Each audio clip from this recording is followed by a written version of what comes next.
শাকিব খানকে নিয়ে আমার একটা ছবি আরম্ভ করেছিলাম। ছবির নাম এক জনমের ভালোবাসা।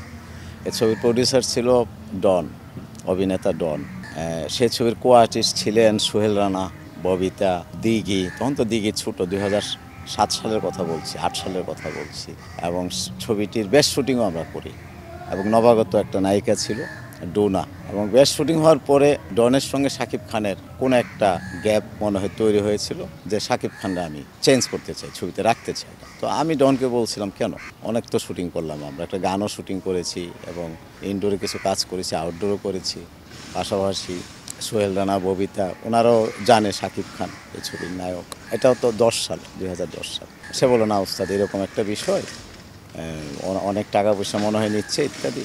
পরে আমি ডনকে বললাম, তাহলে ছবিটা মনে হয় আমি করতে পারবো না।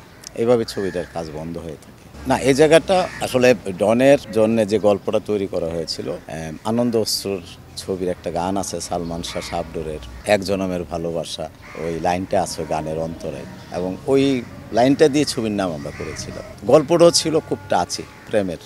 এটা পরিচালক হিসেবে একটা কষ্ট তো বয়ে চলতেই হয়, যে ছবিটা শেষ হলো না, অসমাপ্ত রইল। তাছাড়া শাকিব খান ছিল নায়ক, শাকিব খানের সঙ্গে একটা কাজ শুরু হয়েও সেটি অসমাপ্ত রইল। এটা তো অবশ্যই পরিচালক হিসেবে একটা ব্যথার।